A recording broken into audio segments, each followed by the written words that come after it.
ஆதி குணசேகரனுக்கும் தன்னோட தம்பிகளான கதிர், ஞானம் இவங்க 2 பேத்துக்குமே இடையில பார்த்தீங்கன்னா, பிரச்சனை வந்துச்சு அப்படின்னா ரொம்ப நல்லா இருக்கும்னு நினைக்கிறவங்க இந்த வீடியோக்கு லைக் பண்ணிட்டு ஷேர் பண்ணிக்கோங்க. ஸோ அடுத்தடுத்து இன்னும் நிறைய விதமான சுவாரஸ்யமான ட்விஸ்ட் எல்லாம் வரப்போகுது. அண்ட் அது மட்டும் கிடையாது. ராவணன் யாரு அப்படிங்கிற உண்மையை கூட நம்ம சக்தி வந்து சக்தி இல்ல நம்ம ஜனனிக்கு வந்து தெரிய வரப்போகுதுங்க. ஸோ இதனால இன்னும் வந்து இந்த கதையில ட்விஸ்ட் மேல ட்விஸ்ட்டா தான் வந்து கொண்டு போறாங்க. என்னென்ன நடக்க போகுது அப்படிங்கிறத நம்ம பார்க்கலாம். ஒரு பக்கம் வந்து பார்த்தீங்கன்னா, இந்த கதிர், ஞானம் 2 பேருமே வந்து பிசினஸ் ஸ்டார்ட் பண்ண போறதுனால, ஸோ ஒரு வாரம் கழிச்சு வந்து இந்த திறப்பு விழாவை வைக்க போறதா வந்து பேசிக்கிறாங்க. அண்ட் அது மட்டும் இல்லாம இந்த விழாவுக்கு வந்து நம்ம அம்மாவை கூப்பிடணும் அப்படிங்கிறதுக்காக ஜனனியும் விசாலாட்சியும் வந்து ரூம்குள்ள இருக்கும்போது இந்த மாதிரி வந்து விசாலாட்சியை வெளியில கூப்பிடுறாங்க. அம்மா வெளியில வாங்க, உங்ககிட்ட ஒரு முக்கியமான விஷயம் பேசணும் அப்படின்னு சொல்லிட்டு வந்து கூப்பிடுறாங்க. ஸோ இதனால விசாலாட்சி அதுக்கப்புறம் நம்மளுடைய ஜனனி வந்து வெளியில வர்றாங்க. வெளியில வந்த உடனே வந்து இந்த மாதிரி ஞானம் வந்து நடந்த விஷயத்த வந்து சொல்றாரு. இந்த மாதிரி நாங்கள் பிஸ்னஸஸ் ஆரம்பிக்க போகிறோம் அப்படின்னு சொல்லிட்டு உங்களுக்கு நல்லாவே தெரியும்னு நினைக்கிறேன். நான் வந்து டிரான்ஸ்போர்ட் பிஸ்னஸ் ஆரம்பிக்க போகிறேன் ரேணுகா பேரில். அதே மாதிரி கதிரும் வந்து பார்த்தீங்கன்னா அவன் பொண்டாட்டி பேரில் வந்து மணமகிழ் மன்றம் வந்து ஆரம்பிக்க போகிறாரு. இப்போ வந்து அதுக்கான எல்லா விஷயத்தையுமே கரெக்டாக பார்த்தாச்சு. அதுக்கான டாக்குமெண்ட்ஸ் எல்லாத்தையும் நாங்கள் வந்து சரி பார்த்துட்டோம். இன்னும் ஒரு வாரத்தில் வந்து அதுக்கான திறப்பு விழா நாங்கள் வைக்க போகிறோம். அதுக்காக தான் உன்னை நாங்கள் கூப்பிட்றோம். நீ மட்டும் வந்தால் போதும் அப்படிங்கிற மாதிரி வந்து சொல்கிறாங்க. ஸோ இதனால் பார்த்தீங்க அப்படின்னா ஜனனியும் அவங்கள தான் பார்த்துக்கிட்டு இருக்காங்க. அண்டு விஷாலாட்சி வந்து கேட்குறா, என்னடா நீங்கள் வந்து என்னை மட்டும் கூப்பிட்றீங்க, ஏன் இந்த வீட்டில் உள்ள எல்லாரையுமே நீங்கள் கூப்பிடணும் அப்படிலாம் வந்து நினைக்கலையா அப்படிங்கிற மாதிரி சொல்லும்போது, இங்கே பாருமா, நாங்கள் உன்னை மட்டும் தான் கூப்பிடணும்னு நினச்சிருக்கோம். அதனால நீ மட்டும் வந்தாலே போதும். வேற யாரையுமே கூப்பிட்டு தேவையில்லாமல் எங்களோட முதல் பிஸ்னஸை நாங்கள் வந்து கெடுத்துக்க விரும்பலை. அதுவும் தேவையில்லாமல் பிரச்சனையெல்லாம் எங்களால் வந்து இழுத்துக்கிட்டு போக முடியாது அப்படிங்கிற மாதிரி வந்து ஞானம் சொல்கிறாரு. இங்கே பாடுறா, நீ யாரை வேணால் கூப்பிடாம இரு. ஏன் உன் தம்பி சக்தி இந்த வீட்டில் தானே இருக்கான். அவனை உன் தம்பியாக கூட உன்னால் வந்து பார்க்க முடியாதா? அவனை கூப்பிட்றதுக்கு உனக்கு என்னடா வலிக்குதா அப்படிங்கிற மாதிரி வந்து கேட்கும்போது, இங்கே பாருமா, ஏற்கனவே இவங்க 2 பேராலையும் நம்ம எவ்வளோ பிரச்சனை வாங்கியிருக்கோம் அப்படிங்கிறதெல்லாம் நீ மறந்துட்டியா? இல்லை இவங்களால இன்னும் வந்து அதிகமான எங்கள் வாழ்க்கையில் பிரச்சனையாக வரணும் அப்படின்னு நீங்கள் எதிர்பார்க்குறீங்களா அப்படிங்கிற மாதிரி வந்து பார்த்தீங்கன்னா விசாலாட்சி கிட்ட வந்து இது ஞானம் வந்து கேட்குறாரு.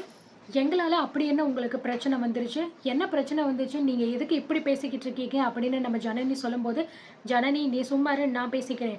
இங்கே பாருடா, என்னமோ பிரச்சனை வந்துச்சுன்னு சொல்கிறீங்களே, அது யாரால வந்துச்சு? இவங்களால வந்துச்சா இல்லை வந்து நீங்கள் பேசுகிறதுனாலும் வந்துச்சா?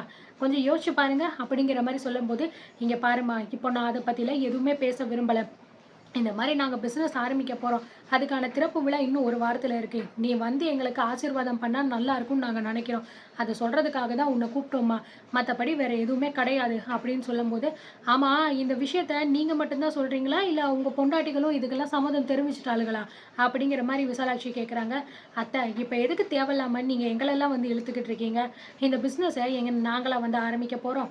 நாங்களாக வந்து அவங்கக்கிட்ட சொல்லிக்கிட்டு இருக்கோம், நீங்கள் ஆரம்பிங்க, இவங்களை கூப்பிடுங்க, இவங்களை கூப்பிடாதீங்க அப்படின்னு சொல்லிட்டு எங்ககிட்டலாம் இவங்க இதை பற்றி எதுவுமே கேட்கல அப்படிங்கிற மாதிரி சொல்லும்போது, ஏய் நந்தினி, என்ன நீ எதுக்கு இப்படியெல்லாம் பேசிக்கிட்டு இருக்க? இந்த பிஸ்னஸே உன் பேரில் தான் நான் ஆரம்பிக்க போகிறேன். அப்போ நீயும் எனக்கு ஒரு பார்ட்னர் மாதிரி தானே அப்படின்னு சொல்லும்போது, இங்கே பாருங்கள், நான் வந்து இதிலெல்லாம் தலையிட விரும்பலை. என் பேரை நீங்கள் வைக்க போகிறீங்கன்னு சொல்லி நீங்கள் தான் சொல்லியிருக்கீங்க. நான் ஒன்று என் பேரை வைங்கன்னு சொல்லிலாம் உங்ககிட்ட சொல்லவே இல்லையே. அதுவும் மணமகிழ் மன்றத்துக்கு போய் என் பேரை வைக்கிறீங்கன்னு சொல்லி எனக்கு அசிங்கமாக தான் இருக்குது அப்படின்னு சொல்லும்போது, என்ன இது, எதுக்காகம்மா இப்படி பேசிக்கிட்டு இருக்க? ஒரு நல்ல காரியம் ஆரம்பிக்கும் போது அசிங்கமாக இருக்குது அப்படி இப்படின்னு சொல்லிட்டு பேசிக்கிட்டு இருந்தா எப்படிம்மா அவன் ஆரம்பிக்கிற பிஸ்னஸ் நல்லா போகும் அப்படின்னு ஞானமும் பார்த்தீங்க அப்படின்னா வந்து கேட்டுக்கிட்டு இருக்காரு. ஆமாம், இதுக்கு முன்னாடி எவ்வளவோ விஷயம் நடந்துச்சு. அப்போல்லாம் எங்ககிட்ட கேட்டு என் பேரெல்லாம் வந்து இவர் வச்சாரா என்ன? இப்போ மட்டும் என்ன புதுசாக என் பேரை வைக்கிறது, என்கிட்ட கேட்குறது அப்படின்னு? அப்படி கேட்குறதா இருந்தால் நாங்கள் யாரை கூப்பிடுன்னு சொல்கிறோமோ அவங்கள மட்டும் நீங்கள் கூப்பிடுவீங்களா? அப்படி உங்களால் பண்ண முடியுமா அப்படிங்கிற மாதிரி வந்து கேட்குறாங்க. நம்ம கதிர் வந்து, இப்போ என்ன உனக்கு யாரை கூப்பிடணும்னு சொல்லிக்கிட்டு இருக்க அப்படிங்கிற மாதிரி வந்து சொல்லும்போது, நாங்கள் சொல்கிறவங்களெல்லாம் நீங்கள் கூப்பிடுவீங்க அப்படின்னு எங்களுக்கு சத்தியம் பண்ணுங்க. அதுக்கப்புறம் நாங்கள் யார் அப்படிங்கிறத வந்து சொல்கிறோம் அப்படின்னு சொல்லும்போது, இங்கே பாருமா, நீ யாரை வேணாலும் சொல்லு, ஆனால் இந்த வீட்டில் இருக்கிற இந்த 2 பேத்தையும் மட்டும் சொல்லவே கூடாது. இவங்களால எங்களுக்கு வந்த பிரச்சனை எல்லாமே வந்து போதும். இதுக்கு மேலேயும் எங்களால் வந்து இவங்களை இட்டு பிரச்சனை எல்லாம் வந்து வரக்கூடாது அப்படின்னு சொல்லும்போது, இங்கே பாருங்கள், என்னால் உங்களுக்கு என்ன பிரச்சனை வரப்போகுது? இப்பயும் நான் சொல்கிறேன், என்னால் உங்களுக்கு எந்த பிரச்சனையும் வந்து வராது, அவ்வளோதான் அப்படிங்கிற மாதிரி வந்து சொல்லிடுறாங்க. இதை கேட்டுட்டு வந்து ரேணுகா, நந்தினி இவங்க 2 பேருக்குமே ஒரு டவுட் வருது. அவ தான் இன்னும் முழுசா சொல்லி முடிக்கலையே! நீ என்னமோ சொல்ல வர ஜனனி. எதுவா இருந்தாலும் முழுசா சொல்லு. உன்னால பிரச்சனை வராதுன்னு சொல்ற. அப்போ வேற யாராவது ஒருத்தரால வரப்போகுதா என்ன? அப்படிங்கிற மாரி வந்து நம்ம நந்தினி கேட்கும்போது, எனக்கு அதெல்லாம் வந்து தெரியாது. இப்போ இந்த பேச்ச நான் இத்தோட நிறுத்துறேன். என்னால உங்களுக்கு எந்த பிரச்சனையும் வராது. அதுக்கு நான் வந்து இது ஷூரிட்டி குடுத்துடுறேன். அப்படிங்கிற மாரி வந்து சொல்லிர்றாங்க. ஆனாலுமே வந்து நம்ம நந்தினிக்கு வந்து பார்த்தீங்கன்னா, ஒரு மாரி உறுத்தலா இருக்கு. ஒருவேளை இந்த புதுசா வந்திருக்கானே ராவணன், இவனால ஏதாவது பிரச்சனை வரப்போகுதோ! அப்படிங்கிற மாரி அவங்களுக்கு தோணிக்கிட்டு இருக்கு. அதுக்கப்புறம் பார்த்தீங்கன்னா சொல்லிர்றாங்க, "இங்க பாருங்க, நான் இன்னொரு விஷயத்தையும் உங்களுக்கு தெளிவா சொல்லிர்றேன். இந்த திறப்பு விழா ஆரம்பிக்கும்போது, நீங்க யார யார கூப்பிடணும்னு சொல்லிலாம் நீங்க யோசிச்சு வைக்கிறீங்களே, அதே மாரி அந்த ராவணன் இருக்கார்ல, அவர நீங்க கூப்பிடக்கூடாது." அப்படிங்கிற மாரி சொல்லும்போது, "ஏய் என்ன இது நீ லூசுத்தனமா பேசிக்கிட்டு இருக்க? இந்த பிசினஸ் இப்ப நாங்க ஆரம்பிக்கிறதுக்கு காரணமே அவர்தான். அவர போய் கூப்பிட வேணான்னு சொல்லிக்கிட்டு இருக்க. என்ன இது லூஸ் மாரி உளறிக்கிட்டு இருக்க?" அப்படின்னு சொல்லும்போது, "இங்க பாருங்க, அவர கூப்பிடக்கூடாது. அப்படித்தான் சொல்லுவேன். அவர கூப்பிட்டீங்க அப்படின்னா நான் வரமாட்டேன். அதுக்கு மேல உங்க விருப்பம். அவர கூப்பிடணும் அப்படின்னா நீங்க கூப்பிட்டுக்கோங்க. ஆனா என்ன கூப்பிடக்கூடாது. நான் அங்க வரமாட்டேன்." அப்படிங்கிற மாரி நம்ம நந்தினி வந்து கோவமா வந்து சொல்லிர்றாங்க. "அப்படியே அடிச்சேன்னா பாரு." அப்படிங்கிற மாரி வந்து நம்ம கதிர் வந்து எகிறிக்கிட்டு வர, "டேய் டேய் கதிரு, இப்ப எதுக்கு தேவையில்லாம நீ போய் பாஞ்சுகிட்டு இருக்க?" அப்படிங்கிற மாரி சொல்லும்போது, பின்ன என்னண்ணே! நம்ம என்ன சொல்லிக்கிட்டு இருக்கோம், இவ என்னடான்னா வந்து லூசுத்தனமா அவர கூப்பிடக்கூடாதுன்னு சொல்லிக்கிட்டு இருந்தா, "ஏம்மா என்னம்மா பேசிக்கிட்டு இருக்க நீனு? அவர் தானம்மா இதெல்லாம் ஆரம்பிக்கிறதுக்கே வந்து காரணமா இருக்காரு. அண்ணங்கிட்ட பேசினது, பணம் வாங்குனது, இடத்த ரெடி பண்ணது, டாக்குமெண்ட்ஸ் ரெடி பண்ணது எல்லாமே வந்து அவர் தானம்மா. அப்படி இருக்கும்போது அவர கூப்பிட்டு மரியாதை குடுக்கலன்னா, அது எப்படிம்மா சரிப்பட்டு வரும்னு நெனைக்கிற?" அப்படின்னு சொல்லிட்டு நம்ம ஞானம் வந்து கேட்குறாரு. "இங்க பாருங்க, எனக்கு அதெல்லாம் தெரியாது. நான் ஏற்கனவே சொல்லிட்டேன். அந்த ஆள வந்து பார்க்கறதுக்கும் சரி, அந்த ஆளு பேச்ச நீங்க நம்புறதும் சரி, அது உங்களோட விருப்பம். ஆனா எங்களுக்கு அதுல வந்து உடன்பாடு கிடையாது.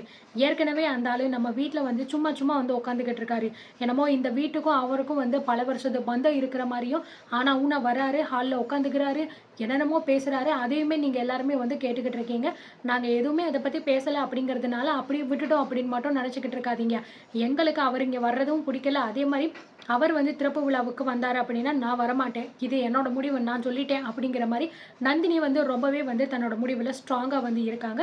ஸோ இந்த மாதிரி நந்தினி பேசுறது வந்து நம்ம ஜனனிக்கு ரொம்பவே புடிச்சிட்டு, ஜனனி வந்து நந்தினியவே வந்து பார்த்துக்கிட்டு இருக்காங்க. பரவால்ல இவங்க இவ்ளோ தூரம் பேசிக்கிட்டு இருக்காங்களே அப்படின்னு சொல்லிட்டு.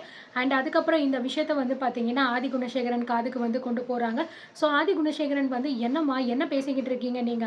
உங்களுக்கு ஏதாவது புரியுதா? புரியலையா? அந்த தம்பி தான் எல்லாமே பண்ணியிருக்கு. நம்ம பொண்ண காப்பாத்தியிருக்கு, என்னைய காப்பாத்தியிருக்காரு. இதுக்கு மேல உங்களுக்கு என்னம்மா வேணும்? ஆமா எதுக்காக அந்த தம்பி மேல நீங்க வந்து இவ்ளோ தூரம் கோவப்பட்டுக்கிட்டு இருக்கீங்க?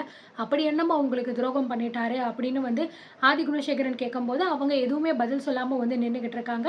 ஸோ இங்க வந்து பார்த்தீங்கன்னா, ராவணனுக்கு வந்து டென்ஷன் பயங்கரமா ஏறுது. ஏன்னா தர்ஷினிய காப்பாத்தி கூட்டிட்டு வந்ததா இருக்கட்டும், ஆதி குணசேகரன காப்பாத்துனதா இருக்கட்டும், இந்த 2 விஷயத்தையுமே பண்ணியுமே அந்த குடும்பத்துல உள்ளவங்க வந்து என்ன நம்பாம, என்கிட்ட அந்த பொறுப்ப குடுக்காம அவ்ளோ திமிரா அவங்க நடந்துகிட்டு இருக்காங்க. ஆனா இவங்களுக்கு போயிட்டு நான் வந்து இதெல்லாம் பண்ணிக்கிட்டு இருக்கேனே அப்படின்னு சொல்லிட்டு ஒரு பக்கம் கோவத்துல அந்த ஆள் வந்து சுத்திக்கிட்டு இருக்காரு. சக்திய வேற தேடிட்டு சுத்திக்கிட்டு இருக்காரு. இதுக்கு இடையில வந்து வீட்ல இந்த பிரச்சனை வேற. ஸோ எந்த பிரச்சனைய எப்படி அவங்க சமாளிச்சு என்ன பண்ண போறாங்க அப்படிங்கிறத அடுத்தடுத்து நம்ம பார்த்து தெரிஞ்சுக்கலாம்.